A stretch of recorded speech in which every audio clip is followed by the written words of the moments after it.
Cancela seus cartões e fuja. Foram essas as palavras que o João falou para mim, segurando meu braço com uma força que me assustou.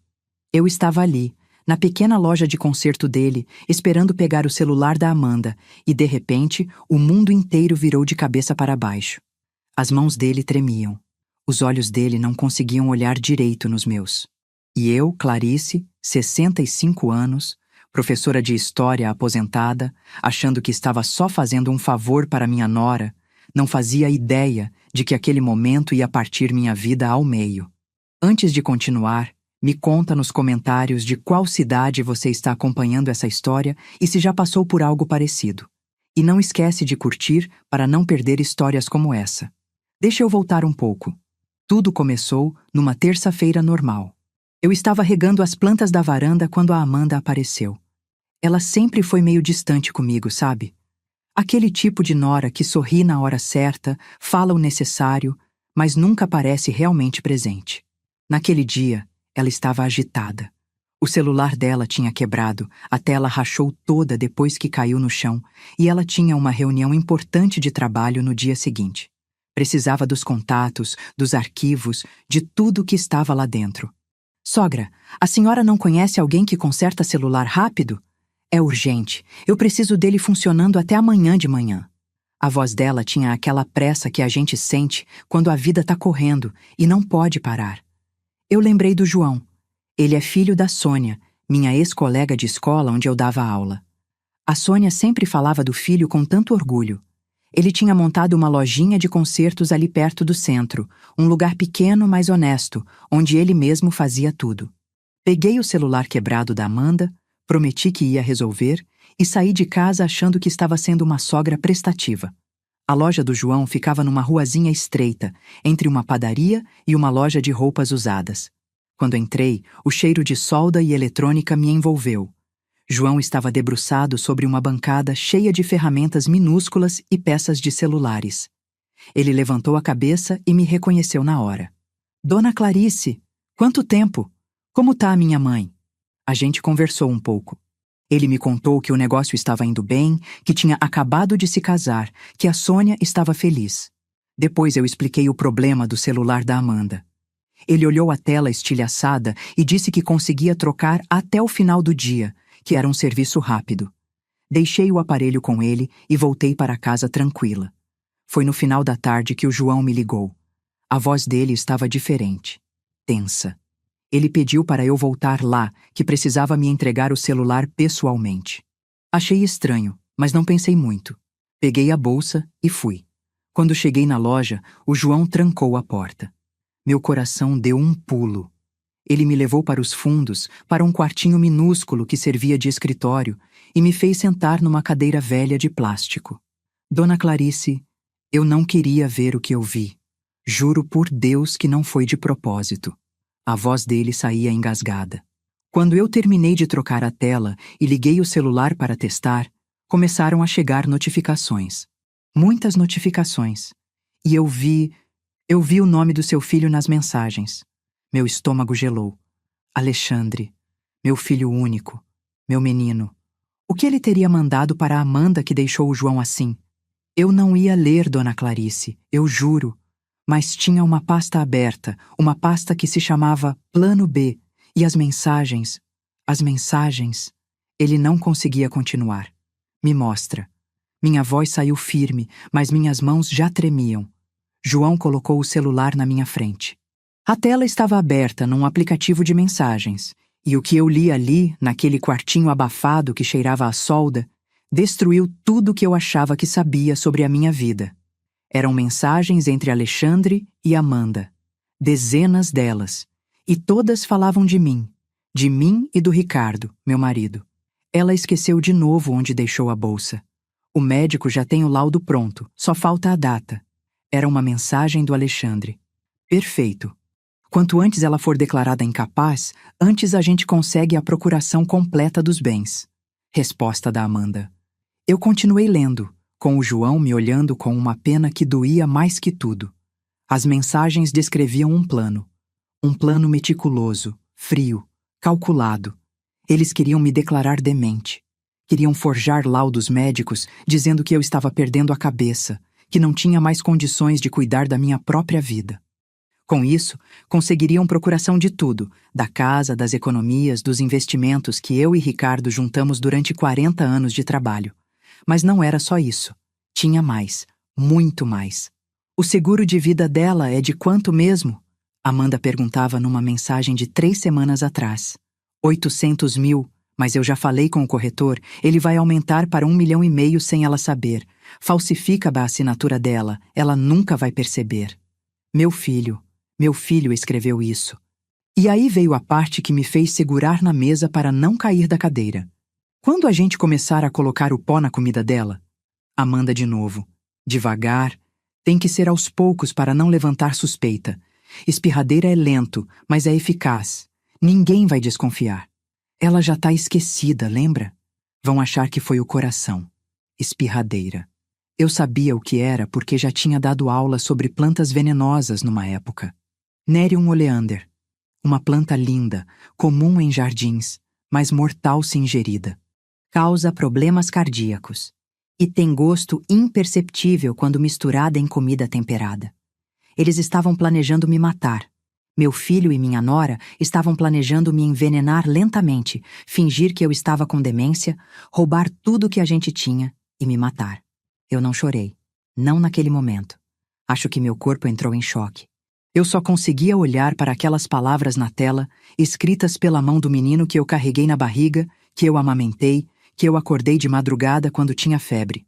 O menino que eu ensinei a andar de bicicleta, que eu ajudei com lição de casa, que eu vi se formar na faculdade com tanto orgulho. Dona Clarice, a senhora precisa sair de casa. Precisa cancelar os cartões, mudar as senhas, ir para longe. Eles vão matar a senhora. João estava quase chorando. Ivocan, o que faria se descobrisse que seu próprio filho quer te matar? Minha cabeça começou a funcionar de novo, mesmo com aquele turbilhão de dor no peito. Professora de História. Eu passei a vida ensinando sobre estratégias de guerra, sobre como impérios caíram por subestimarem seus inimigos, sobre como a informação é poder. João, eu preciso que você me deixe fotografar essas mensagens. Todas elas. Ele concordou na hora. Peguei meu celular e fotografei cada mensagem. Cada detalhe daquela pasta maldita chamada Plano B. Minha mão tremia tanto que algumas fotos saíram tremidas, mas dava para ler tudo. Eu salvei tudo na nuvem, mandei cópias para meu e-mail. Precisava de provas. Quando terminei, fiquei ali parada, segurando aquele celular que parecia pesar toneladas. Eles não podem saber que eu descobri. As palavras saíram da minha boca antes mesmo de eu processar o pensamento. Se eles souberem que eu sei, vão acelerar tudo, vão agir antes que eu possa fazer qualquer coisa. João me olhou assustado. A senhora vai voltar para casa? Para perto deles? Eu vou, e vou fingir que não sei de nada. Minha voz estava mais firme agora. A professora dentro de mim estava assumindo o controle, organizando os fatos, planejando os próximos passos. Mas eu vou acabar com esse plano. E vou acabar com eles antes que eles acabem comigo. Peguei o celular consertado, agradeci ao João com um abraço apertado e saí daquela loja com as pernas bambas, mas com uma determinação que eu não sabia que existia dentro de mim. A caminhada até em casa foi a mais longa da minha vida. Cada passo parecia pesar 1 tonelada. O mundo continuava normal ao meu redor. Crianças brincando na praça, gente voltando do trabalho, o cheiro de pão saindo da padaria. Mas dentro de mim, tudo tinha mudado. Eu não era mais a Clarice de 3 horas atrás, a sogra prestativa que foi consertar um celular. Eu era uma mulher que tinha acabado de descobrir que seu filho queria matá-la por dinheiro. Quando cheguei em casa, o Ricardo estava na sala assistindo ao jornal. Meu marido, meu companheiro de 42 anos de casamento, o homem que me conhecia melhor que ninguém. Ele olhou para mim e percebeu na hora que tinha algo errado. Clarice, o que aconteceu? Você tá branca. Eu olhei para ele, esse homem de 67 anos que tinha cabelos grisalhos e olhos ainda cheios de vida, e senti minhas pernas fraquejarem. Fui até o sofá e sentei do lado dele. Minhas mãos ainda tremiam quando peguei meu celular e abri as fotos que tinha tirado. Ricardo, você precisa ver uma coisa. E você precisa prometer que vai ficar calmo. Ele pegou meus óculos do criado mudo, colocou e começou a ler. Vi o rosto dele mudar de expressão a cada segundo. Primeiro confusão. Depois descrença. Depois aquela dor profunda que só um pai traído pelo filho consegue sentir. Isso não pode ser verdade. O Alexandre, nosso Alexandre, a voz dele falhou. É verdade, amor. Eu vi com meus próprios olhos, no celular da Amanda. Eles estão planejando tudo há meses. Ricardo se levantou do sofá e começou a andar de um lado para o outro da sala, com as mãos na cabeça. Eu conhecia aquele gesto. Era o que ele fazia quando estava tentando processar algo impossível de processar. A gente precisa ir na polícia. Agora. Hoje. Não. Minha voz saiu firme. Se a gente for na polícia agora, sem mais provas além das mensagens, eles vão dizer que foi manipulado, que alguém hackeou o celular, que é mentira. O Alexandre é advogado, Ricardo. Ele sabe exatamente como se defender. Então o que a gente faz? Ele parou na minha frente, os olhos vermelhos. A gente finge. A gente continua sendo os pais bobos e confiantes que eles acham que a gente é. E enquanto isso, a gente junta provas. Provas reais e refutáveis. A gente vai investigar tudo. O médico que está fazendo o laudo falso, o corretor de seguros que está fraudando minha assinatura, as contas bancárias, tudo. Ricardo me olhou por um longo momento. Eu vi quando a decisão se formou nos olhos dele. A mesma determinação que eu tinha sentido na loja do João. A gente vai derrubar eles. Vamos, mas juntos e em silêncio. Naquela noite, a gente não dormiu. Ficamos na cama, de mãos dadas, planejando. Era estranho, surreal até. Estar deitada ali, naquela cama onde a gente tinha dormido por décadas, planejando como provar que nosso único filho queria nos matar. De madrugada, o celular dele tocou. Era uma mensagem do Alexandre. Pai, amanhã vou aí em casa levar uns documentos para a mãe assinar, sobre a aposentadoria dela. Nada demais, só rotina. Ricardo me mostrou a mensagem. A gente trocou um olhar. Documentos, procuração. O plano deles estava avançando. O que eu respondo? Ricardo perguntou. Responde que tá tudo bem, que a gente espera ele para o almoço. Ele digitou a resposta com dedos trêmulos. Mandou. E naquele momento, a guerra silenciosa começou oficialmente. Na manhã seguinte, acordei com o sol entrando pela janela do quarto e por um segundo achei que tinha sido tudo um pesadelo horrível. Mas aí, eu olhei para o lado e vi o Ricardo já acordado, sentado na cama com o celular na mão, relendo as fotos das mensagens. É real, ele disse, como se estivesse tentando convencer a si mesmo. Nosso filho quer nos matar. A gente tomou café em silêncio. Cada garfada parecia pesar. Eu olhava para a comida e pensava, será que eles já começaram a me envenenar? Aquele mal-estar que eu tinha sentido na semana passada, aquela tontura, seria sintoma? Ou era só minha cabeça paranoica? Às 10 da manhã, a campainha tocou. Alexandre. Meu coração disparou. Fui até a porta e, antes de abrir, respirei fundo. Professora Clarice, você já enfrentou salas com 40 adolescentes rebeldes. Você consegue fingir normalidade por algumas horas. Abri a porta com um sorriso. Alexandre, que bom te ver, meu filho. Ele me abraçou. E eu, pela primeira vez na vida, senti nojo do abraço do meu próprio filho. Ele entrou em casa com aquele sorriso que eu conhecia desde que ele era criança. O mesmo sorriso que ele dava quando ganhava um presente, quando passava numa prova difícil, quando conquistava algo importante. Mas agora, olhando para aquele sorriso, eu só conseguia ver uma máscara, uma mentira bem construída. Cadê o pai? Ele perguntou, colocando uma pasta de documentos em cima da mesa da sala. Tá no banheiro, já vem. Quer um café? Fiz bolo de fubá, daquele jeito que você gosta. Quero sim, mãe. A senhora tá ótima hoje, hein? Mais animada. Mais animada. Ele estava medindo, verificando se os sinais de esquecimento que ele estava fabricando estavam funcionando. Será que ele achava mesmo que eu era tão idiota assim? Que eu não ia perceber que estavam me testando, me manipulando, me preparando para ser a velhinha demente do plano deles? Fui até a cozinha e coloquei a água para esquentar. Minhas mãos tremiam enquanto eu pegava as xícaras.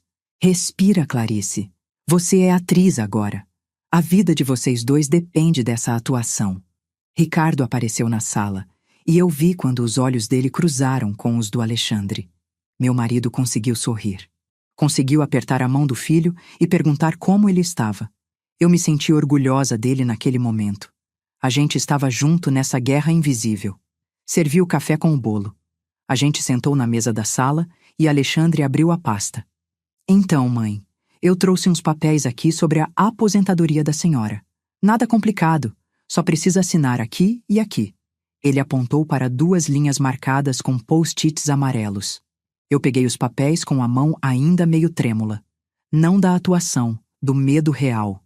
Li por cima. Eram documentos de procuração. Procuração plena. Me dando poderes para ele administrar todos os meus bens, minhas contas, meus investimentos, tudo. Alexandre, isso aqui não é sobre aposentadoria. Isso é procuração. Eu disse tentando manter a voz firme, mas confusa, como se estivesse surpresa, mas não desconfiada.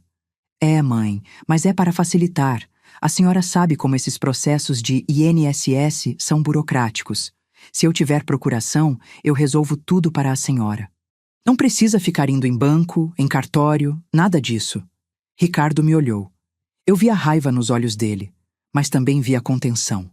A gente tinha combinado de não assinar nada, mas também de não levantar suspeitas.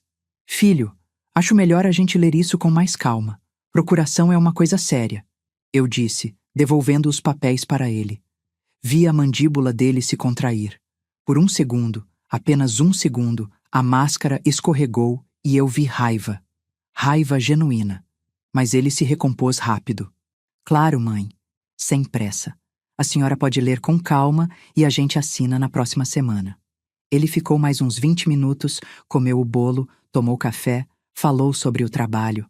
Tudo normal. Tudo falso.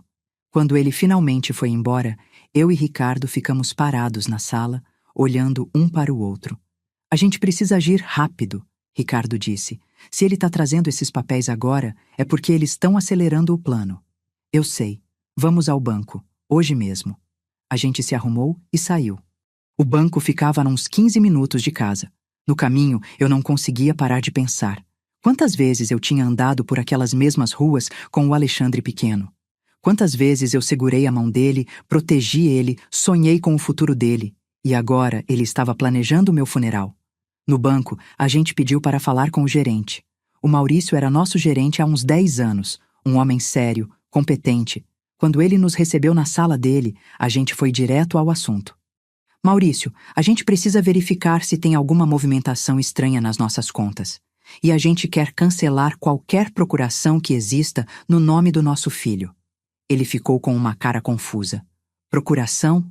Mas não tem nenhuma procuração ativa nas contas dos senhores. Senti um alívio momentâneo.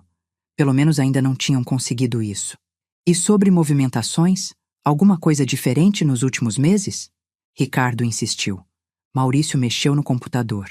Os olhos dele foram se arregalando conforme ele olhava a tela.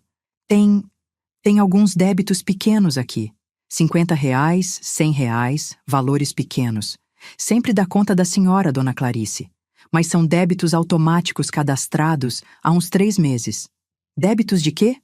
Minha voz saiu mais alta que eu pretendia. Segundo aqui, são assinaturas de aplicativos, streaming, serviços online, mas... Espera. Ele clicou mais algumas vezes. Isso é estranho. Os cadastros foram feitos presencialmente aqui na agência, mas eu não me lembro de ter atendido os senhores nesse dia. Ricardo segurou minha mão. Quem fez o cadastro? Foi o Bruno, o assistente.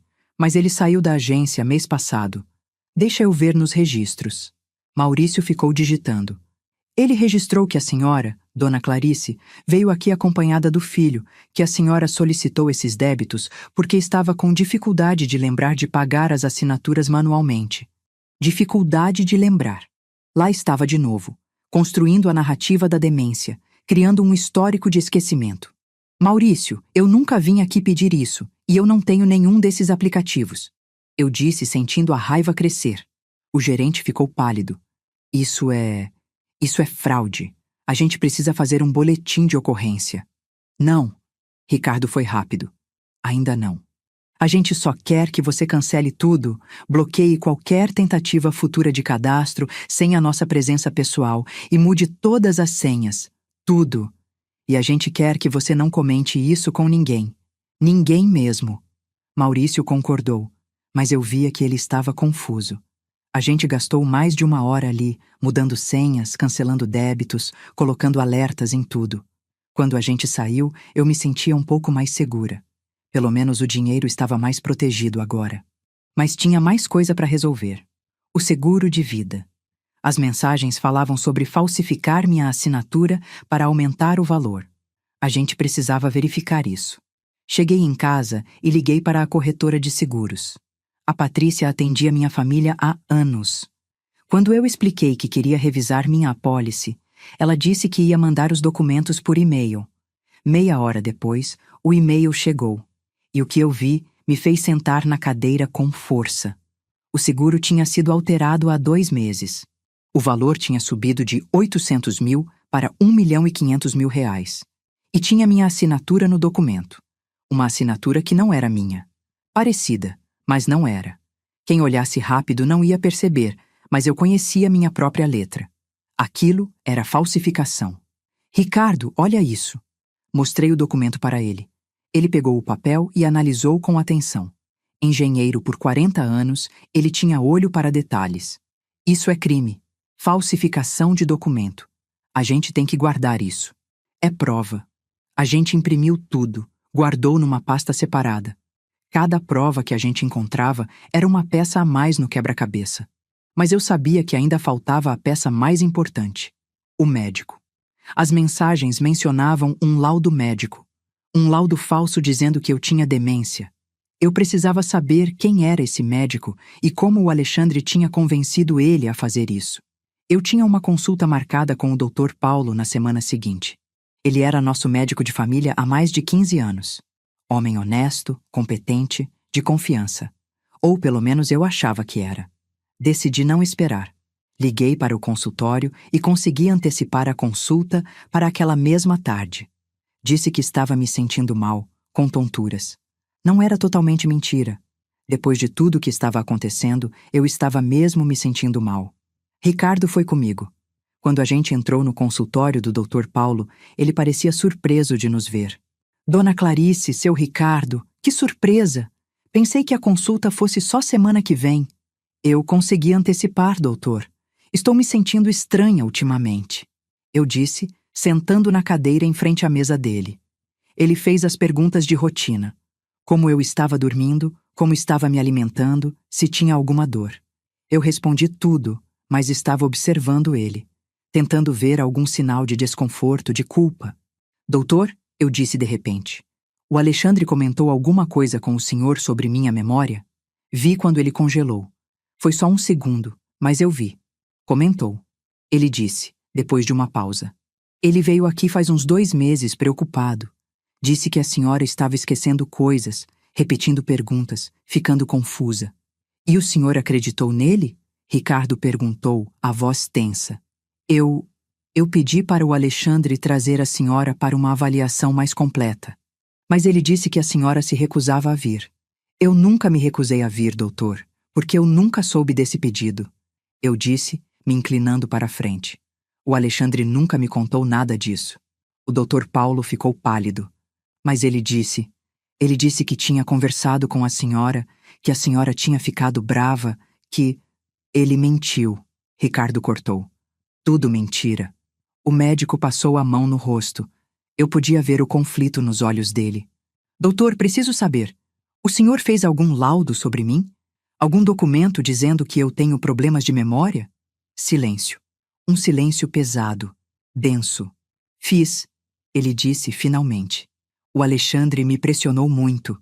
Disse que era para proteger a senhora, para garantir que a senhora não fizesse besteira com o dinheiro, não caísse em golpes. Ele parecia tão preocupado, tão... Eu achei que estava fazendo a coisa certa. Eu senti vontade de gritar, de pegar aquele homem pelos ombros e sacudir.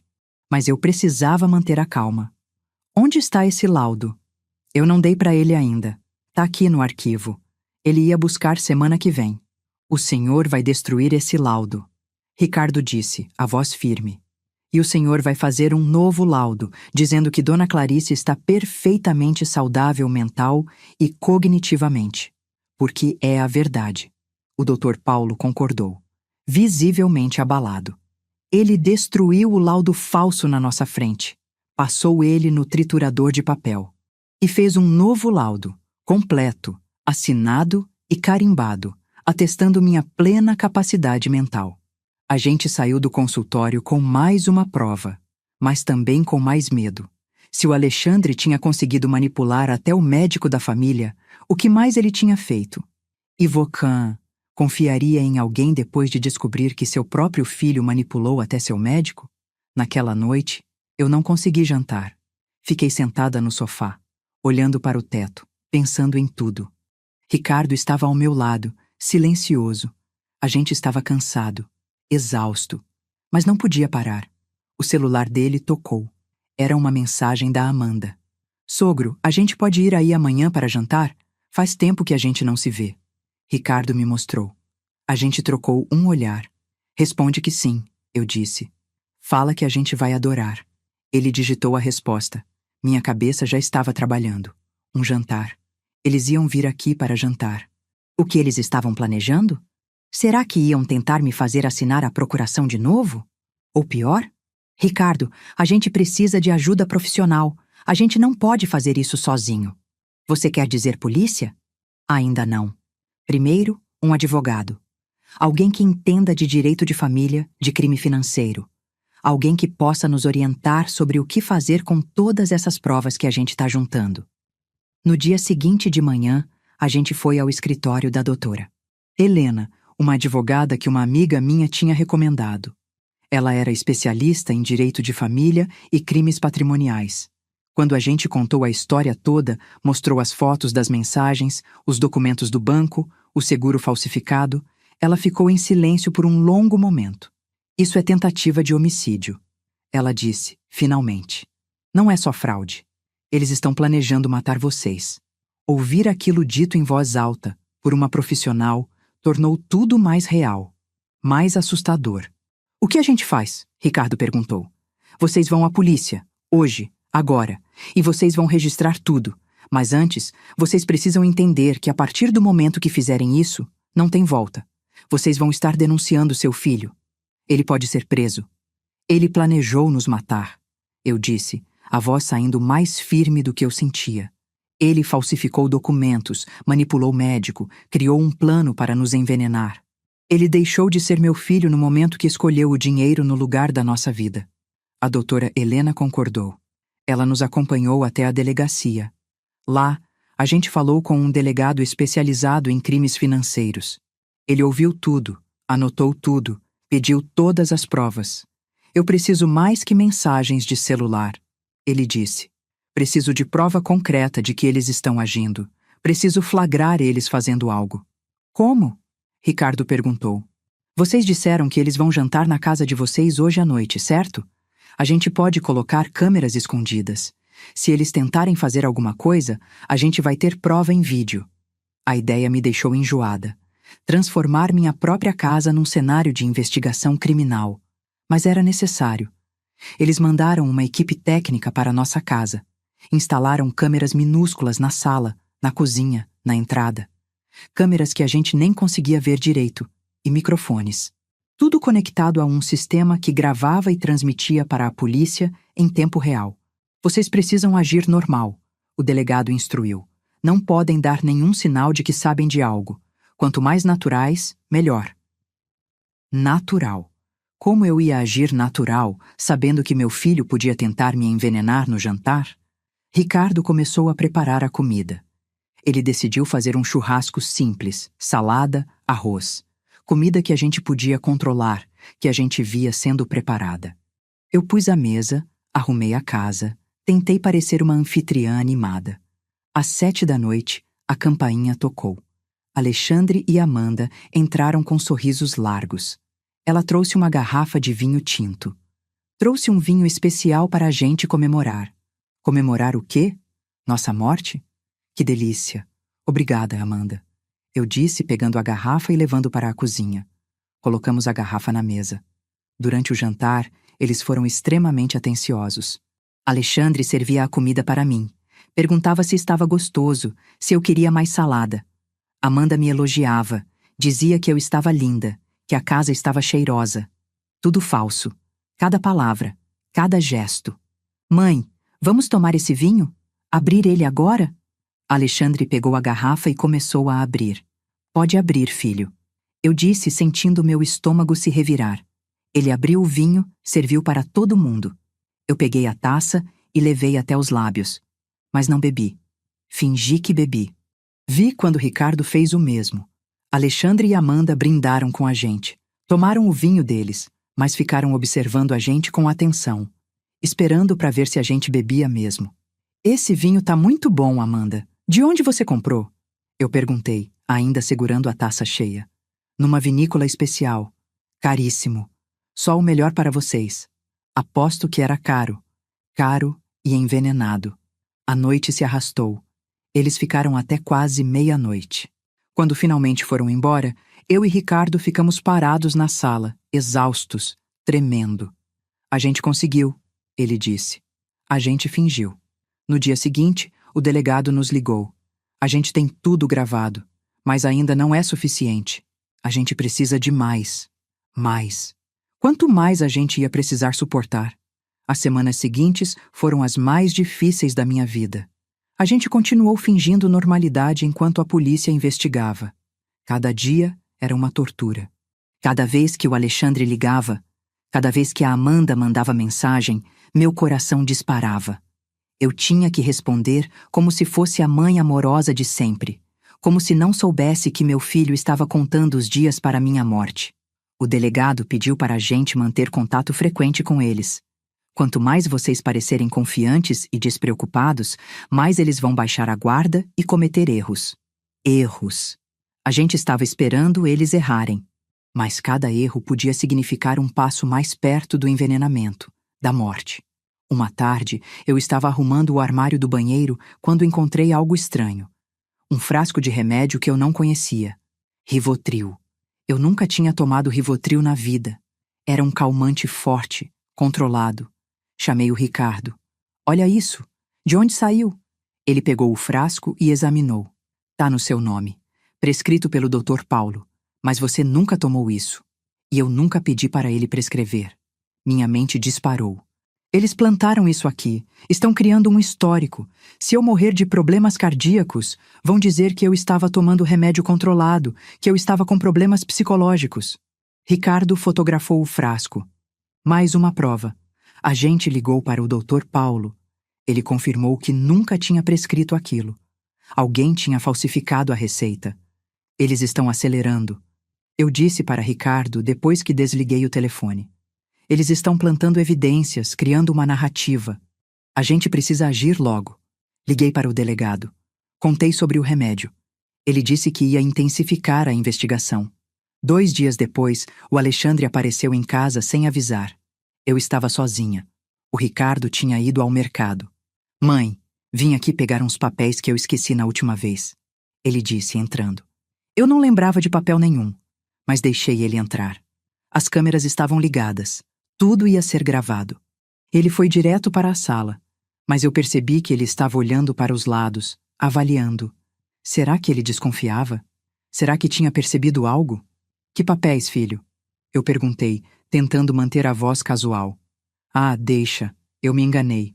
Não era aqui. Ele disse, mas continuou andando pela casa. Entrou na cozinha, abriu a geladeira. Tem alguma coisa para comer, mãe? Tô com fome. Tem bolo de chocolate. Fiz ontem. Ele pegou um pedaço do bolo, comeu em pé mesmo, enquanto olhava ao redor. Eu não tirava os olhos dele. Mãe, a senhora tem andado bem? Dormindo direito? Tenho sim, filho. Por quê? Não, é que eu tenho percebido a senhora meio cansada, preocupado com a saúde da senhora. Preocupado. Ele estava testando, querendo saber se eu estava sentindo os efeitos do envenenamento que ele achava que estava aplicando. Eu tô ótima, Alexandre. Nunca me senti melhor. Vi uma sombra passar pelo rosto dele. Irritação? Frustração? Ele terminou de comer e saiu. Mas alguma coisa tinha mudado naquele dia. Eu senti. A tensão tinha aumentado. Naquela noite não consegui dormir. Ficava olhando para o teto, pensando em quando tudo tinha dado errado.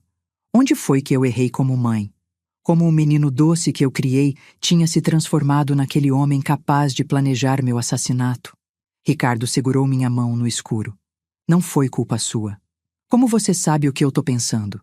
42 anos de casamento. Eu te conheço, Clarice. Eu virei para o lado e abracei ele. A gente ficou ali, abraçado. Dois velhos tentando sobreviver à traição do próprio sangue. Na manhã seguinte, a polícia ligou. A gente precisa que vocês saiam de casa hoje, por algumas horas. Temos informação de que o Alexandre vai tentar entrar aí enquanto vocês não estiverem. Como vocês sabem? Ricardo perguntou. A gente está monitorando o celular dele. Ele mandou mensagem para a Amanda dizendo que ia resolver o problema hoje. A gente precisa deixar ele agir, mas vocês não podem estar lá. Meu sangue gelou. Resolver o problema. A gente era o problema. A gente saiu de casa às 10 da manhã. Fomos para a casa de uma amiga minha, a Vera. Não contamos nada para ela. Só dissemos que estávamos com uns problemas em casa, reforma, essas coisas. Ela nos recebeu com café e bolo, sem fazer muitas perguntas. Mas eu não conseguia me concentrar em nada. Minha cabeça estava na minha casa. O que o Alexandre estava fazendo lá? O que ele estava planejando? O delegado nos ligou por volta das 2 da tarde. A voz dele estava séria. Podem voltar para casa. A gente tem tudo gravado. É pior do que a gente imaginava. O trajeto de volta para casa foi tenso. Quando a gente chegou, tinha 2 viaturas policiais discretas estacionadas na rua. O delegado estava nos esperando. Vocês precisam ver isso, ele disse, nos levando para dentro. Tinha um notebook montado na mesa da sala. Ele apertou play num vídeo. A filmagem mostrava Alexandre entrando pela porta da frente. Ele tinha chave. Ele olhou ao redor, checou se não tinha ninguém e foi direto para o nosso quarto. Abriu o armário de remédios. Pegou vários frascos, olhou cada um.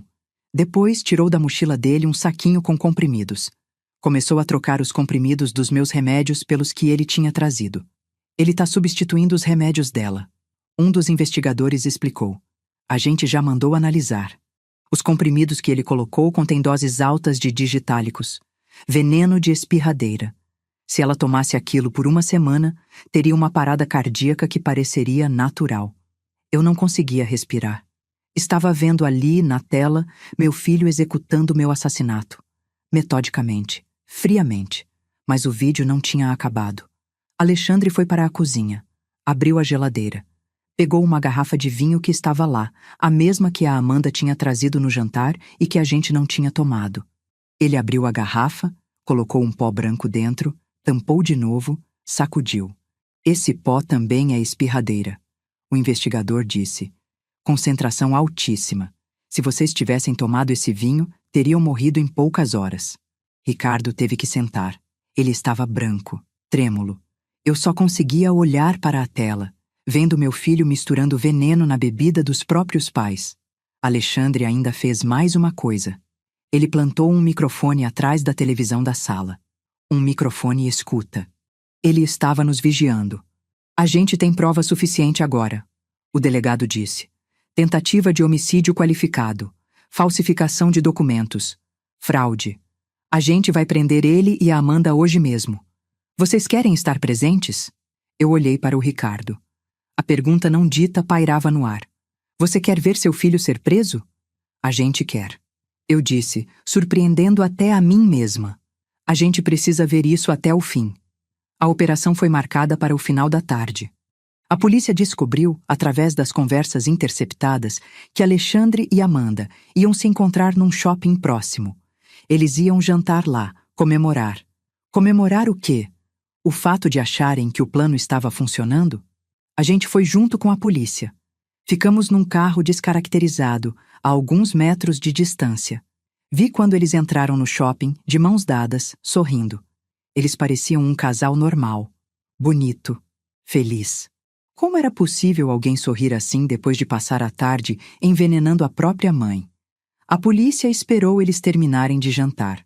Quando eles estavam saindo do restaurante, os policiais se aproximaram. Alexandre Costa? Amanda Costa? Vocês estão presos por tentativa de homicídio qualificado e outros crimes. Eu vi o rosto do meu filho mudar. Primeiro confusão, depois pânico.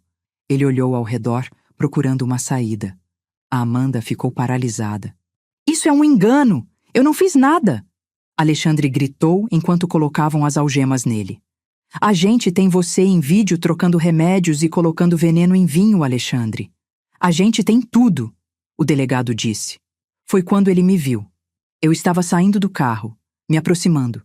Nossos olhos se encontraram. E pela primeira vez na vida, eu não reconheci meu filho. A pessoa que me olhava dali era um estranho. Um estranho frio, raivoso.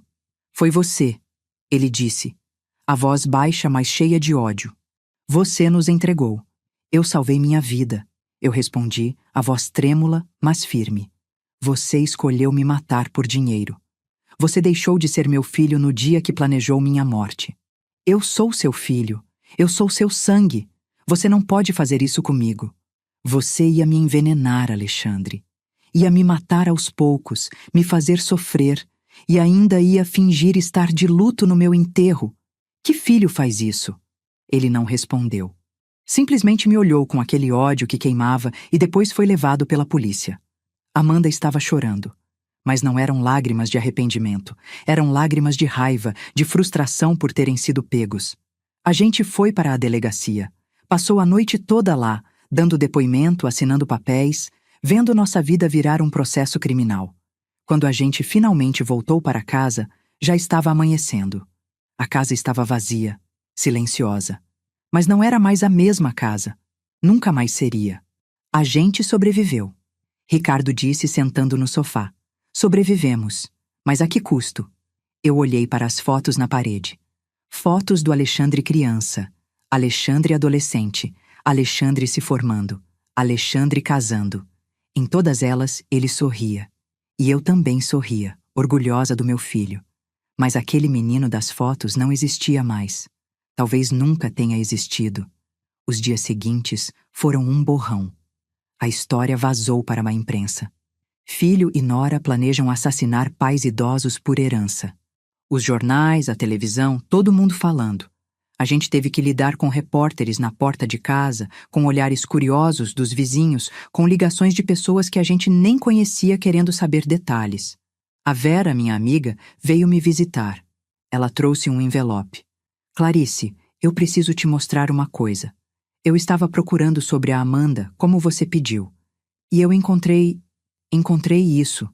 Dentro do envelope tinha recortes de jornal antigos, de 5 anos atrás. A manchete dizia: Homem morre misteriosamente após jantar em família. A foto mostrava um homem mais velho. E ao lado dele, na foto da família, estava a Amanda. Só que o nome dela no jornal era outro. Cristina Santos. A Amanda não é Amanda? Eu perguntei confusa. Ela mudou de nome há 4 anos. Legalmente. A Cristina Santos era sobrinha única desse homem aí, o Alberto Santos. Ele morreu envenenado. A polícia suspeitou dela na época, mas não conseguiu provar nada. Ela herdou tudo. Meu sangue gelou. Envenenado como? Espirradeira. A mesma planta. Aquilo mudou tudo. A Amanda não era apenas uma cúmplice. Ela já tinha feito isso antes. Ela sabia exatamente o que estava fazendo. Talvez ela tenha sido a mentora do plano inteiro. A gente levou essa informação para a polícia. Eles reabriram o caso da morte do Alberto Santos. Começaram a investigar a Amanda mais a fundo. E o que eles descobriram foi aterrorizante. A Amanda tinha um diário. Um diário digital escondido num pendrive. Nesse diário, ela detalhava tudo. Como tinha matado o tio. Como tinha conhecido o Alexandre especificamente porque ele tinha pais ricos e idosos. Como ela tinha planejado, passo a passo, nos matar e depois matar o próprio Alexandre para ficar com tudo. Ela é uma psicopata, o delegado disse quando nos mostrou o diário. Uma assassina em série.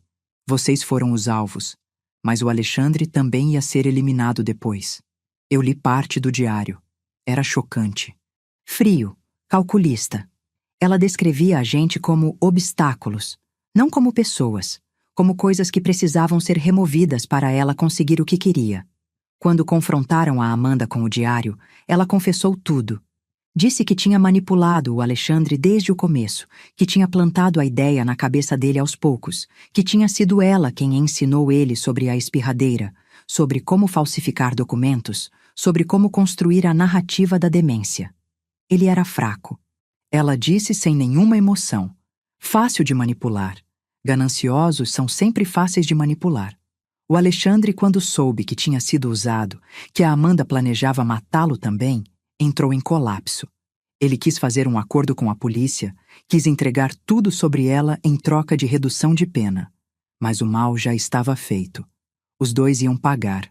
A justiça, lenta mas presente, estava se movendo. O julgamento foi marcado para 6 meses depois. Foram 6 meses de pesadelo. Advogados, audiências, perícias psicológicas. Eu tive que testemunhar, contar tudo de novo, reviver cada momento. Quando chegou o dia do julgamento final, o tribunal estava lotado. Imprensa, curiosos, todo mundo queria ver o caso da professora que sobreviveu ao plano do próprio filho. Eu entrei no tribunal de mãos dadas com o Ricardo.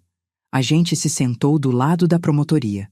Do outro lado, Alexandre e Amanda, de uniformes de presidiários, algemados. Meu filho não me olhou. Nem uma vez durante todo o julgamento ele olhou para mim. A promotora apresentou todas as provas, os vídeos, as mensagens, os documentos falsos, o veneno, o diário da Amanda. Foi devastador. O júri estava visivelmente chocado. A defesa tentou argumentar que o Alexandre tinha sido manipulado, que ele era vítima da Amanda também.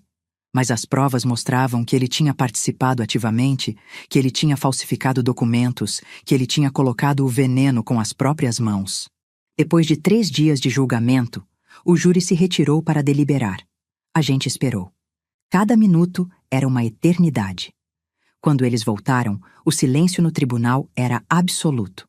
Quanto ao réu Alexandre Costa, o júri o considera culpado de tentativa de homicídio qualificado, falsificação de documentos, fraude e outros crimes.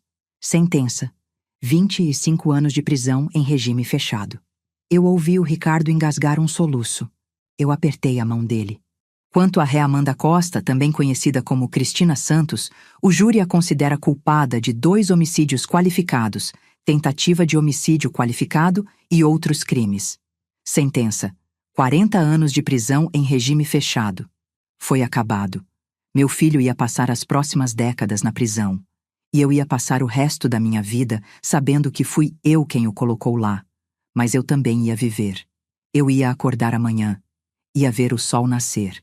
Ia tomar café com o Ricardo. Ia regar minhas plantas. Ia continuar respirando. E isso era mais do que o Alexandre tinha planejado para mim. Depois do julgamento, a gente teve que decidir o que fazer com a nossa vida. A casa não parecia mais um lar. Cada cômodo tinha uma memória do Alexandre criança, mas também tinha a lembrança dele adulto, colocando veneno na nossa comida, trocando nossos remédios, planejando nossa morte. A gente precisa sair daqui, eu disse para o Ricardo numa manhã, 3 semanas depois do julgamento. Eu não consigo mais viver nessa casa, ele concordou. A gente colocou a casa à venda. Foi doloroso. 40 anos de memórias, de vida construída. Mas ficar ali seria como viver num túmulo emocional. Enquanto a casa não vendia, a gente começou a receber cartas. Cartas do Alexandre. Ele escrevia da prisão, pedindo perdão, dizendo que tinha sido manipulado, que amava a gente, que não sabia o que tinha dado nele. A primeira carta eu rasguei sem terminar de ler. A segunda também. Mas na terceira, algo me fez continuar lendo até o fim. Mãe, eu sei que não tenho direito de pedir seu perdão. Eu sei o que eu fiz. Mas eu preciso que a senhora saiba que, em algum momento, eu fui aquele menino que a senhora criou. Aquele menino que amava a senhora. Eu não sei quando eu me perdi. Não sei quando o dinheiro se tornou mais importante que tudo. A Amanda me mostrou um caminho e eu escolhi seguir porque era mais fácil. Porque eu era fraco. Eu não espero que a senhora me perdoe. Eu não espero mais nada. Só queria que soubesse que eu vou carregar essa culpa até o dia que eu morrer. E que, se existe algo da criança que eu fui ainda dentro de mim, essa parte ainda ama a senhora. Eu li aquela carta sozinha na cozinha, com as mãos tremendo. E pela primeira vez desde que tudo começou, eu chorei. Chorei de verdade. Chorei pelo filho que eu perdi. Pelo menino doce que virou um homem capaz de matar. Chorei pela mãe que eu fui, que não viu os sinais, que não percebeu quando ele começou a se perder. Ricardo me encontrou assim, chorando na mesa da cozinha, com a carta amassada nas mãos. Você quer visitá-lo? Ele perguntou, sentando do meu lado. Não sei. Não sei se consigo olhar para ele sem sentir raiva, sem sentir dor. Você não precisa decidir agora. Mas no fundo, eu sabia que eventualmente ia ter que tomar essa decisão. Porque por mais que ele tivesse tentado me matar, ele ainda era meu filho. E uma mãe não desliga esse sentimento como se fosse um interruptor. A casa vendeu 2 meses depois. A gente comprou um apartamento menor, em outro bairro, longe de tudo que nos lembrava do passado. Foi um recomeço. Aos 65 e 67 anos, a gente estava recomeçando a vida do zero. Os primeiros meses foram difíceis. Eu tinha pesadelos. Sonhava que estava tomando o vinho envenenado, que sentia meu coração parar, que via o Alexandre sorrindo enquanto eu morria. Acordava no meio da noite suada, com o coração disparado, e o Ricardo tinha que me acalmar, me lembrar que estava tudo bem, que a gente estava vivo, que estava seguro. Comecei a fazer terapia. A psicóloga, a doutora Márcia, me ajudou a processar tudo.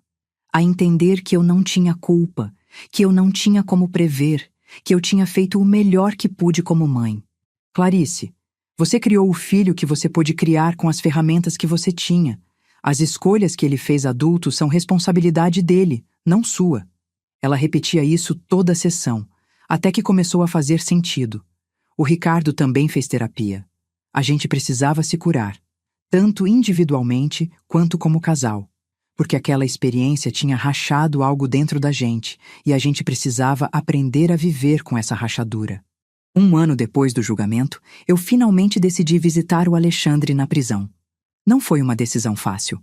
Eu ensaiei o que ia dizer, como ia reagir, mas quando chegou a hora, nada saiu como planejado.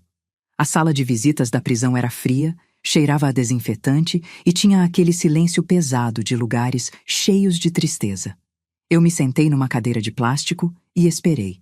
Quando o Alexandre entrou, eu quase não o reconheci. Ele tinha emagrecido muito. Os olhos estavam fundos, a pele pálida. Ele sentou do outro lado da mesa, separado de mim por uma divisória de vidro. A gente se olhou por um longo momento antes de qualquer um falar. Obrigado por vir, ele disse, a voz rouca. Eu não achei que a senhora viria. Eu também não achei. Eu respondi, surpreendendo-me com a firmeza da minha voz. Como a senhora tá? Viva. Diferente do que você planejou. Ele baixou os olhos. Eu mereço isso. Merece mais que isso. Merece cada dia que você vai passar aqui dentro. Silêncio. Por que, Alexandre? Por que você fez isso? A gente sempre te deu tudo, sempre te amou, sempre esteve do seu lado. Por que o dinheiro era mais importante que a nossa vida? Ele demorou para responder. Quando falou, a voz estava carregada de algo que parecia arrependimento genuíno. Ou talvez fosse só a minha esperança querendo ver algo que não estava lá. Eu não sei, mãe. Juro que eu não sei. A Amanda me mostrou que era possível, que a gente podia ter uma vida melhor, mais rápido. E eu quis acreditar que era justificável. Eu me convenci de que a senhora e o pai já tinham vivido bastante, que o dinheiro seria desperdiçado com vocês, que a gente merecia mais. Eu construí uma narrativa na minha cabeça que me permitia fazer aquilo sem sentir culpa. Mas você sentiu? Sentiu culpa? Ele me olhou nos olhos. Senti. Toda noite quando eu deitava, eu sentia. Mas a ganância era mais forte. E a Amanda, ela me convencia de que era o certo. Ela é muito boa nisso. Em fazer você acreditar que o errado é o certo. A Amanda te manipulou, mas você escolheu ser manipulado. Você escolheu trocar meus remédios. Você escolheu colocar veneno no vinho. Essas foram escolhas suas. Eu sei. Lágrimas começaram a escorrer pelo rosto dele. Eu sei, mãe. E eu vou passar o resto da minha vida sabendo que eu tentei matar a minha própria mãe por dinheiro. Que eu escolhi dinheiro no lugar do amor. Eu não espero perdão. Eu só queria que a senhora soubesse que eu sinto muito. Mesmo que não signifique nada para a senhora, Eu preciso dizer. Eu sinto muito. Eu fiquei olhando para ele chorando do outro lado do vidro. E uma parte de mim, aquela parte que ainda era mãe, quis consolá-lo. Quis dizer que estava tudo bem, que eu perdoava. Mas eu não podia, porque não estava tudo bem. E eu ainda não tinha perdoado. Eu vou levar muito tempo para processar tudo isso, Alexandre. Não sei se um dia eu vou conseguir te perdoar completamente. Mas eu vim aqui hoje porque eu precisava te ver. Precisava olhar nos seus olhos e tentar entender como o menino que eu criei virou o homem que você é. E conseguiu? Entender? Não. E acho que nunca vou conseguir. Mas eu tô aprendendo a viver com isso. A aceitar que tem coisas que a gente nunca vai entender completamente. A visita durou mais 20 minutos. A gente conversou sobre coisas pequenas. Como estava o tempo lá fora. Como estava a comida na prisão. Conversas vazias que preenchiam o silêncio desconfortável. Quando eu saí dali, me senti estranhamente mais leve. Não porque tinha perdoado, mas porque tinha encarado. Tinha olhado de frente para a coisa mais dolorosa da minha vida e tinha sobrevivido. O Ricardo me esperava do lado de fora. Ele não perguntou como foi, só me abraçou. E ficou ali, me segurando enquanto eu chorava no ombro dele. Os meses continuaram passando. A vida foi, aos poucos, voltando a ter algum tipo de normalidade. Eu voltei a dar aulas, mas não numa escola. Comecei a dar aulas particulares de história para adolescentes que precisavam de reforço. Era terapêutico. Me lembrava por que eu tinha amado ser professora. O Ricardo voltou a fazer consultoria de engenharia. Trabalhos pequenos, nada muito grande, mas o suficiente para manter a mente ocupada. A gente fez novos amigos no prédio novo. Pessoas que não sabiam da nossa história, que nos conheceram depois de tudo. Com eles, a gente podia ser só Clarice e Ricardo. Não as vítimas, não os pais traídos, só a gente. Mas tinha dias ruins. Dias em que a raiva voltava com tudo. Dias em que eu via pais com filhos na rua e sentia uma inveja doída. Dias em que eu me perguntava como teria sido se nada disso tivesse acontecido. Se o Alexandre fosse realmente o filho que eu achava que ele era. Nesses dias, eu relia as cartas dele. Ele continuou escrevendo. Uma carta por mês. Todas pedindo perdão, todas contando como estava sendo a vida na prisão, todas terminando dizendo que me amava. Eu não respondia. Não conseguia. Mas eu lia. E guardava. 2 anos depois do julgamento, a Vera me ligou com uma notícia. A Amanda tinha sido encontrada morta na cela. Suicídio, segundo a investigação. Ela tinha se enforcado com os lençóis. Eu não senti nada quando ouvi. Nem alívio, nem tristeza, nem raiva. Só um vazio. Aquela mulher tinha destruído a minha família. Tinha quase me matado. E agora tinha se matado. Talvez fosse justiça. Ou talvez fosse só o final trágico de uma pessoa doente. O Alexandre, quando soube, entrou em depressão profunda. Ele foi internado na ala psiquiátrica da prisão por 3 meses. Quando saiu, ele escreveu uma carta diferente. Mãe, eu vi o que a maldade faz com as pessoas. Eu vi onde ela leva. A Amanda estava doente. E eu deixei que ela me infectasse com essa doença. Mas eu não quero morrer assim. Eu não quero que o resto da minha vida seja só isso. Eu tô fazendo terapia aqui dentro. Tô estudando. Terminei uma faculdade de pedagogia à distância. Eu quero fazer algo bom com o tempo que me resta. Não vai apagar o que eu fiz, mas talvez possa ajudar outras pessoas a não cometerem os mesmos erros. A senhora não precisa me perdoar, mas eu queria que soubesse que eu tô tentando ser melhor, mesmo que seja tarde demais. Pedagogia. Meu filho estava estudando para ser professor, como eu. A ironia não passou despercebida. 3 anos depois do julgamento, eu finalmente escrevi uma carta de volta. Foi curta.